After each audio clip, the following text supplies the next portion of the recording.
Yorana à tous et bienvenue dans ce journal du lundi 22 mai. Avis donc aux fumeurs, les tabacs et cigarettes ne font désormais plus partie des produits de grande consommation depuis le 1er avril. Une décision actée en Conseil des ministres par l'ancien gouvernement pour des raisons de santé. Ainsi, les grossistes et détaillants sont désormais libres d'augmenter les prix. Explication et première réaction avec Athéna Milkam et Vaitiari Nauta. Il est le premier facteur de risque du cancer du poumon et pourtant, son prix ne dissuade pas les fumeurs.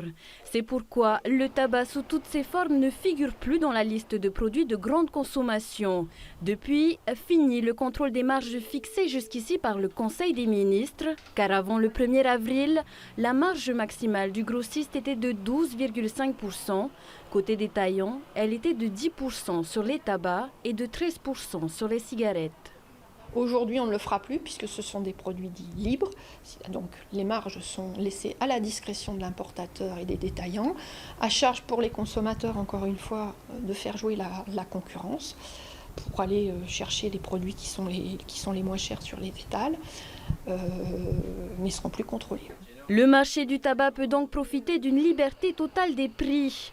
Une mise en concurrence organisée par le gouvernement précédent qui a justement vocation à faire grimper les prix pour des questions de santé publique. Si du côté des importateurs, la nouvelle ne fait pas l'unanimité, elle est plutôt bien accueillie par les commerçants. Ça fait tellement mal au cœur de voir que des personnes meurent du cancer du poumon notamment. Et c'est un coût considérable pour la société. Et c'est donc dans cette optique que le gouvernement précédent en tout cas a libéré les prix et nous sommes favorables.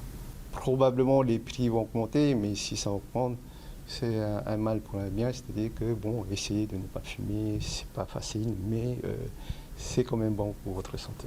Du côté des consommateurs, la hausse des prix aura-t-elle un effet dissuasif? Moi, franchement, j'en ai rien à battre. Parce que je ne fume pas et je trouve très bien que les prix augmentent parce que ça polluera moins l'air pour ceux qui ne fument pas. Ça ne convient pas à notre budget. Et si demain ça augmente, tu arrêtes? Non, pas du tout. Oui et non. Oui, déjà ça fait mal aussi au portefeuille déjà. Et non, parce que si je trouve vraiment un endroit assez cher, j'irai ailleurs. À ce stade, les revendeurs s'observent mutuellement. Il s'agit de ne pas perdre de clients.